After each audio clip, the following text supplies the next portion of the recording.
Evening, everybody. Welcome to the Chris Salcedo Show Worldwide here on the Vida television network. Honored that you have chosen to spend some time with us tonight. Big show planned for you, so I got to get into it right away because there's something I want you to pay attention to in the next segment. Oh, I want you to pay attention to the entire show.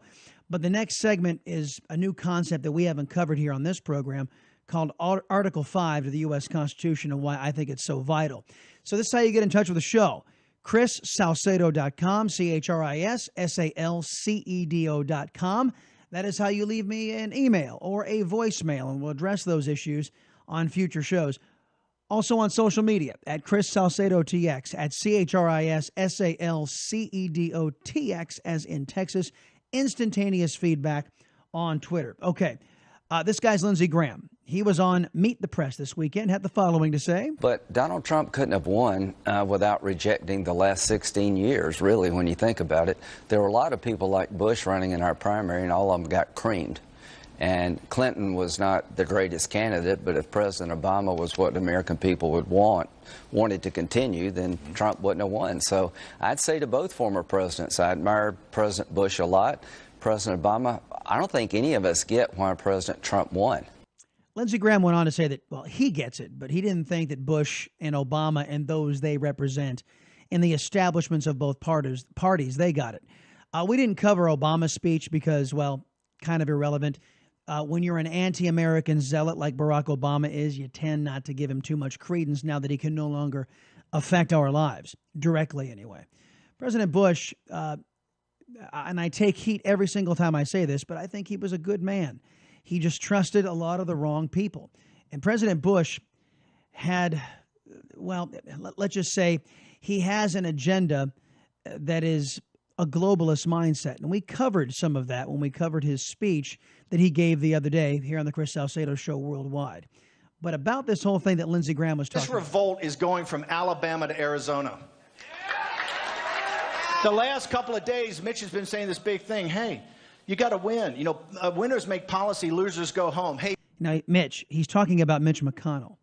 And I think that Mitch McConnell is one of these architects, one of these guys in the Bush mold that has an idea. Remember when President Bush was speaking about the governing class and how I told you guys that the governing class does not exist as far as America is concerned. In America, the people rule. And if you start hearing any politician, I couldn't care what political party they're with, they start talking about a governing class, run like Hades. Get away from it, because that is antithetical to the American experience. In America, we don't believe in a ruling class. Or if we do, the ruling class is we the people, not the elected leaders out there, or the governing class, as President Bush put it. So he's going after one of these elites in the so-called governing class, Mitch McConnell. Mitch McConnell has been a stalwart guy in making sure that milquetoast Republicans get elected. Now, Mitch McConnell is going to sit there and tell you that only milquetoast Republicans can get elected. Full tilt bozo leftists on the Democrat side, they can get elected. Chuck Schumer, Nancy Pelosi. But staunch conservatives can't, at least to the United States Senate, according to Mitch McConnell. Well, tell that to Ted Cruz or Mike Lee or Rand Paul.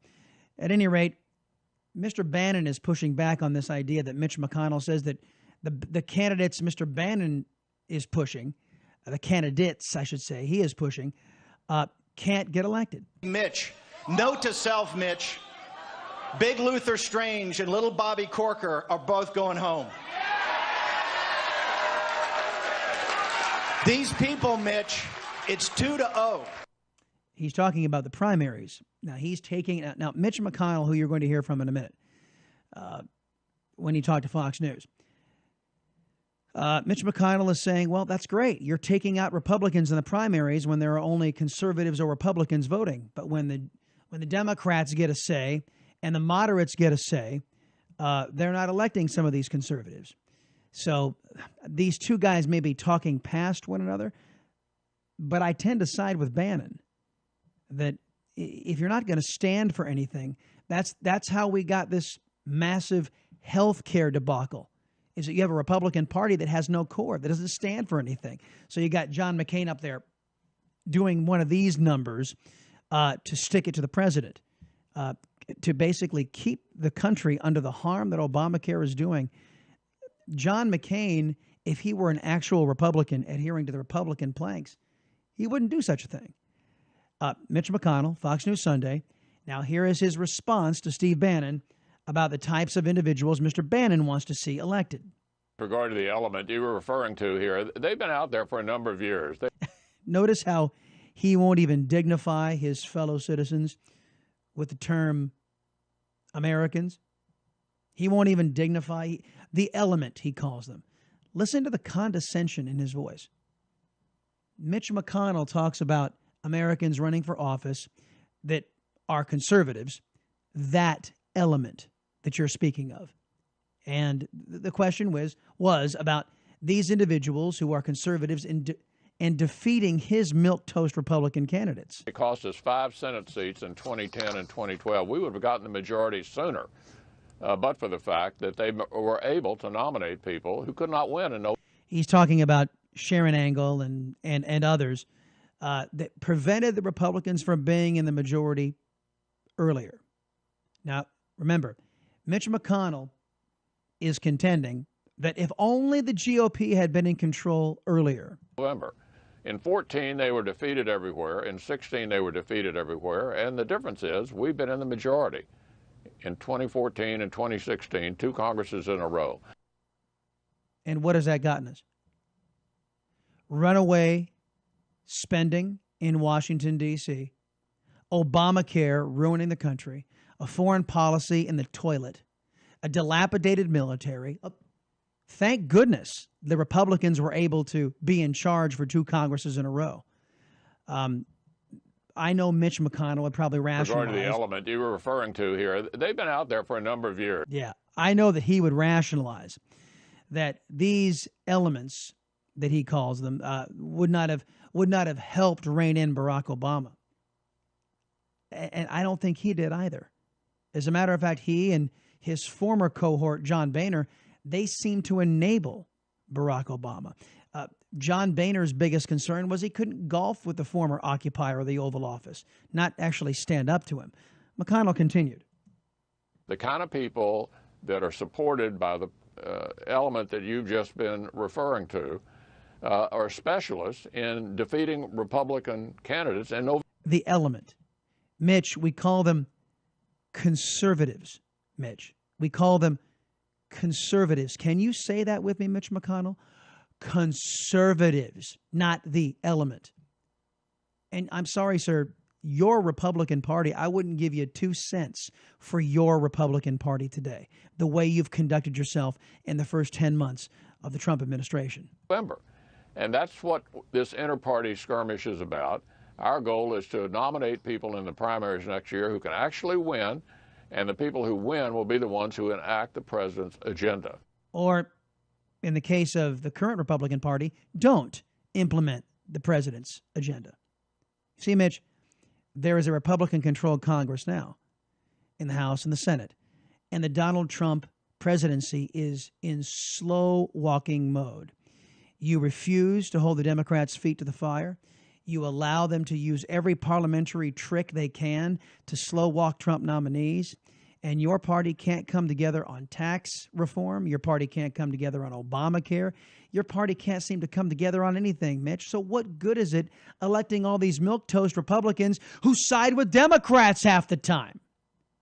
Like John McCain, like Lisa Murkowski, like Susan Collins, like Shelley Moore Capito, like Rob Portman. To you, I'd ask, Mitch, what's the point of electing Republicans who can win if all they do is behave like Democrats? Speaking of which, not a Democrat, but speaking of honest Republicans, who's actually a conservative, that's Mick Mulvaney. He's the director of Office of Management and Budget. And he is complaining that Mitch McConnell isn't getting the job done. But the one thing that doesn't get a lot of discussion, mostly in the media, is the lack of progress on our nominees. We're very excited to hear Mr. McConnell commit this week to having the Senate starting to work on Monday and Friday and even the occasional weekend. And this is a House member. I sort of laugh when I hear that, that former House member. Yeah, I think President Obama had twice as many. There's some truth behind this. You've got the Senate who is the hoity-toity deliberative body, they don't work very hard up there in the United States Senate. It's those who have to run for re-election every 2 years, those in the House where Mick Mulvaney came from. Those are the ones who are nose to the grindstone, closer to the people, more accountable, that kind of thing. Of his confirmees in place at this point in his administration as we do. This is a Republican Senate with a Republican president. We need our people in place. Yeah, we need our people in place. And in a Republican-controlled Mitch McConnell Senate, Trump's people aren't in place. And many are believing that it's courtesy of Mitch McConnell that kind of stuff is not happening, because Mitch McConnell and the aforementioned milquetoast Republicans are actually conspiring with the Democrats to slow walk, to stymie the Trump administration and the Trump agenda. Again, why? Because the Democrats are obstructing at every turn. They're obstructing people, Dana, who go on to get 80 or 90 votes, people who were never contentious in the first place. Everybody knows they're qualified. It's obstruction for the sake of obstruction, and we just need the Republicans to push. And they probably get good headlines for it back in their own districts. Yeah, Dana knows. Dana Perino, formerly a press secretary, she understands the press angle. The Democrats, yes, are slow walking just so they can have headlines, but there's no reason to slow walk the nominees other than that Donald Trump nominated them. So they're slow walking them, and then they're going ahead and voting for them because they're well qualified. And I'm sorry, this political dragging of feet, the Republicans don't have the,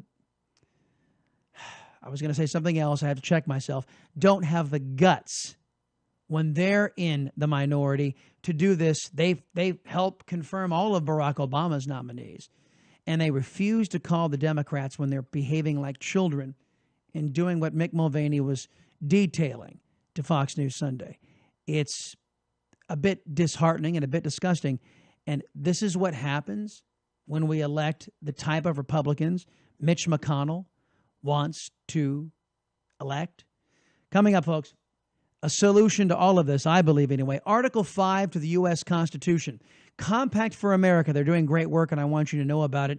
A solution to the foot dragging, a solution to politicians. The Chris Salcedo Show Worldwide. Be right back.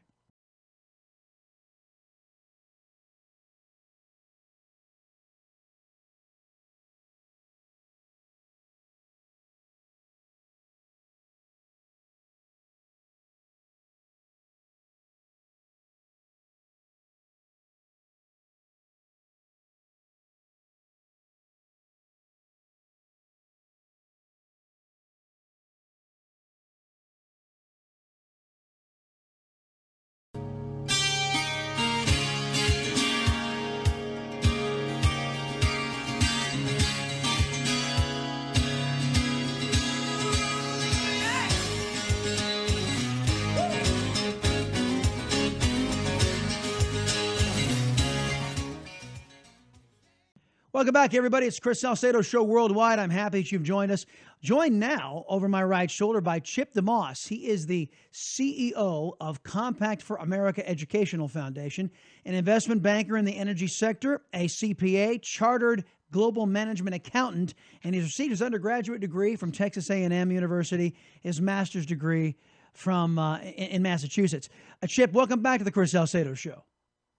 Thanks, Chris. Always enjoy being on your show and talking to your audience. Now you have been on the Chris Salcedo Show on the radio shows, but you've never been on television with us before. So let me introduce this audience to what it is that you and the America Educational Foundation actually does. And folks, this is kind of in sync. You guys have heard of the Article 5 movement, which will allow the state legislatures to rein in the federal legislature through various ideas. One of them is the Balanced Budget Amendment, and that's what Chipp DeMoss and his group are working toward. Go ahead. Tell them a little bit about what you do.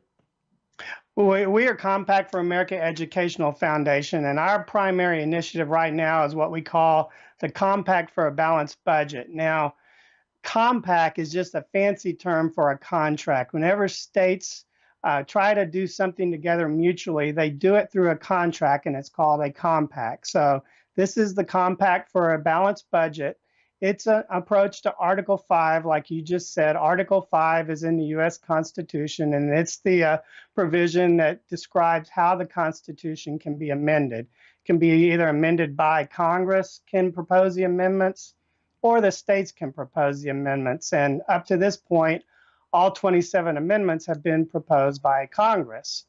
There's never been one amendment that's been proposed by the states. And we feel now, with this budget crisis going on in D.C., it's time that the states rally together and do what's allowed under Article 5 for them to actually propose the necessary balanced budget amendment. Now, there are several groups that are doing work on this. The Assembly of State Legislatures, which is made up of elected officials on the state level.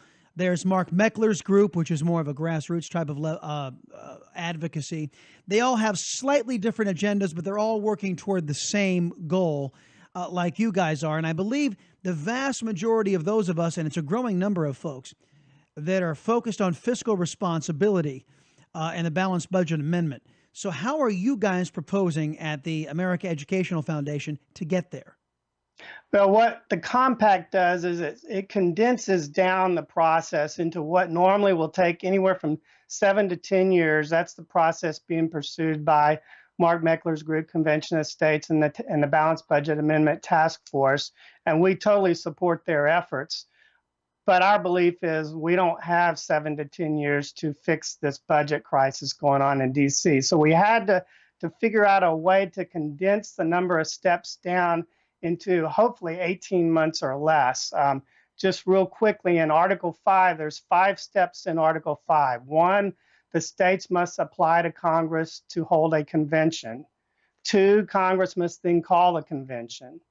3, the convention must then meet and propose an amendment.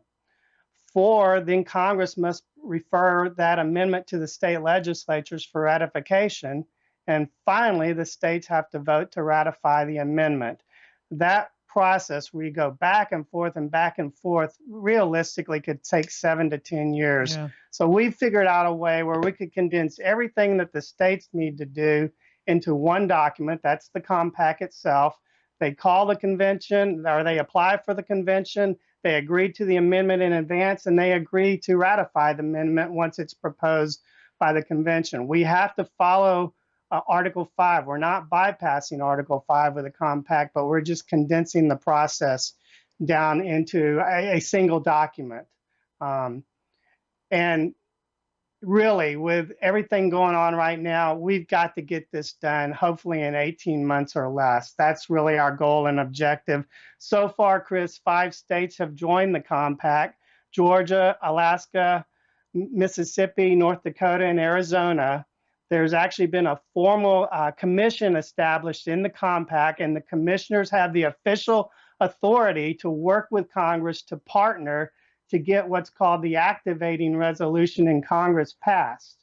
Now, any approach to Article 5, Chris, is going to need this activating resolution. It's not just because of the compact, it's any approach. And it's important that we lay the groundwork up front right now that this activating resolution can be passed with only simple majorities in Congress and not subject to the 60-vote filibuster in the Senate. Well, that's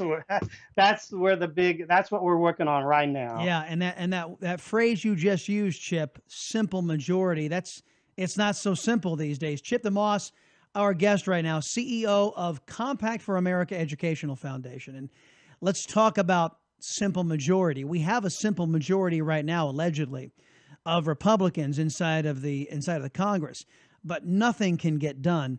I want to point you to, and I want to get your reaction to, what the United States Senate just did last week by passing a budget resolution, which was, well, if it's not the top most fiscally irresponsible document I've ever seen, it ranks up there in the top 3.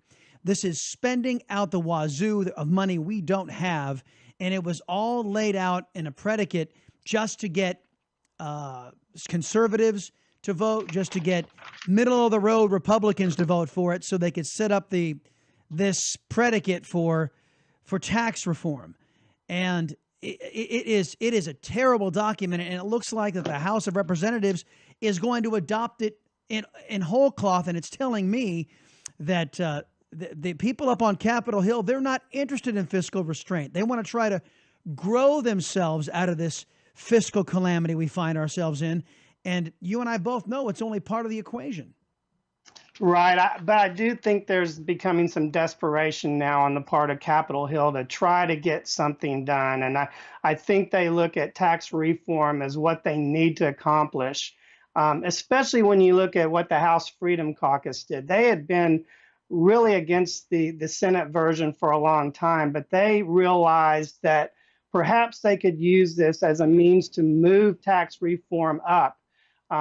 The reconciliation process in the budget process would allow Congress up to a year to try to get tax reform done, and that's unacceptable to most fiscal conservatives. So now I think I understand why the Freedom Caucus came out and said, look, we will agree to the Senate version, but Speaker Ryan, you've got to agree to get tax reform to the House floor in the second week in November. We're not waiting a year to get tax reform done. We have to have a success now. And that's what's currently going on in Congress right now. They're mulling that over to see if something like that could work.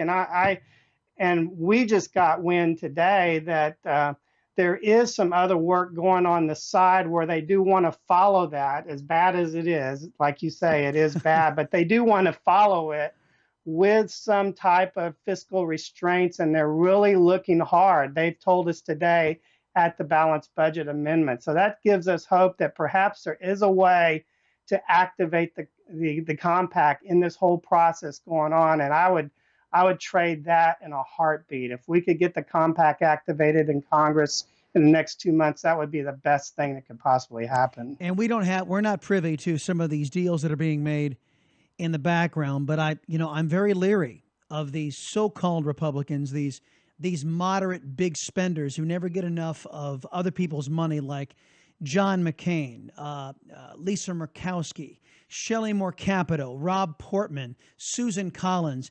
These so-called Republican senators who seem to who think that the American people are their piggy bank, limitless spending that they have proposed, and no fiscal restraint. I understand that getting tax reform will be a huge boon to the economy, and there will be more tax receipts into the federal government, but it does people like you and me little or no good if these people are spending it faster than it's coming in through tax receipts, no? You're exactly right, and that's where the Compact for a Balanced Budget comes in. We call it the Compact for a Balanced Budget, but in reality, it's a debt control amendment. And what happens when you can control debt? You control spending.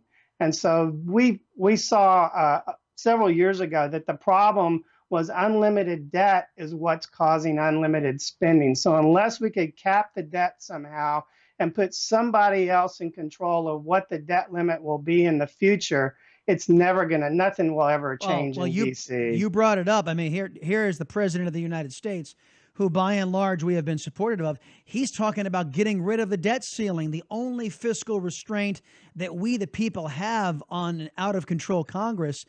I don't know about you, Chip, but I am nowhere near that noise. I don't want to see. I want to put as many chains on this government as I possibly can, in particular when they're spending not just my money, but my children's money and my grandchildren's money. Well, I do think if we can find a way to depoliticize the debt limit issue, I think the president would be all behind that. And we're actually meeting with members of the administration later this week to go over exactly how the Compact for a Balanced Budget depoliticizes the debt limit issue. Theoretically, if this thing works out correctly, this could be the last debt limit that they would have to vote on for almost a decade.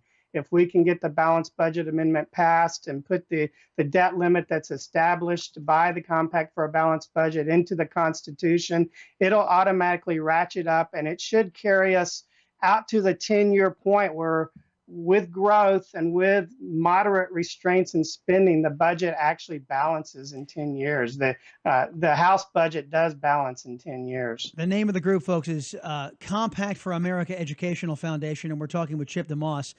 How confident are you that you have enough ears? And again, I guess This excludes fiscal novices like John McCain and others. But that you have enough ears on what you're proposing to do in the administration and in the Congress, that what you guys are proposing to use Article 5 in the manner you're proposing on using it, how much support is there up on Capitol Hill? And give me a percentage of those 536 individuals, a president and the Congress. Give me a percentage of how many you think might buy into this.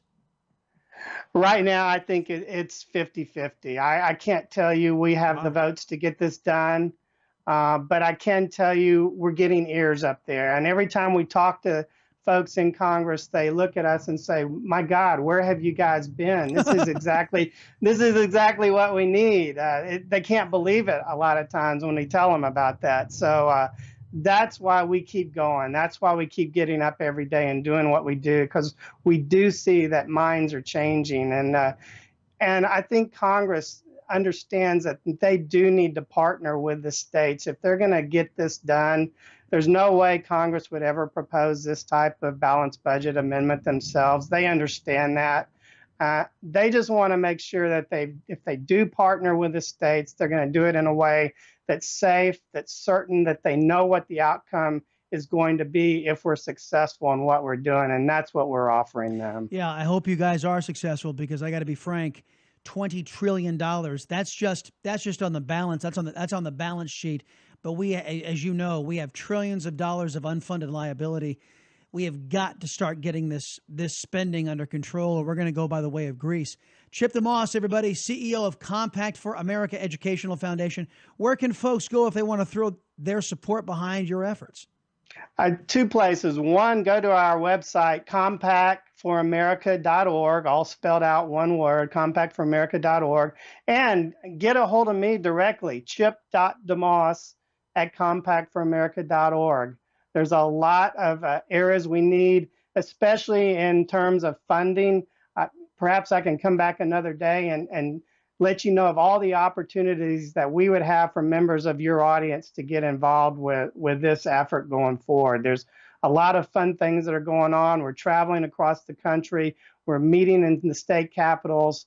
It's a lot of fun, actually, and we would hope to get members of your audience involved with us. Well, the only way you won't be back is if we solve the debt problem. And given this current batch of so-called Republicans on Capitol Hill, there's no danger of that. Chipp DeMoss, everybody, CEO of Compact for America Educational Foundation. Appreciate you being here on the Chris Salcedo Chris. Show. You bet you, buddy. Talk to you later. Take care. Bye-bye. Bye. Okay, here is that web address again. compactforamerica.org. Head there, folks. The reason why this is so much on my radar screen is because I recognize historically what happens when the debt is out of control. What will happen to your family, what will happen to my family, what's going to happen to the value of our currency if we don't turn around, if we don't stop all of this profligate spending, if we don't start insisting that our elected leaders behave responsibly. And I note to the Trump administration, there is no way on God's green earth you're going to grow your way out of this crisis. You have to stop the spending.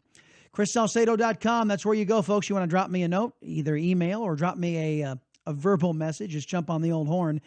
And there's a phone number for you there at ChrisSalcedo.com, or on Twitter if you want to do it instantaneously, at ChrisSalcedoTX, at ChrisSalcedotx, as in Texas, one of the freest states in the union. All right, it's going to do it for the show tonight, folks. Hope to have you back here tomorrow on the Vida television network for the Chris Salcedo Show Worldwide. See you then.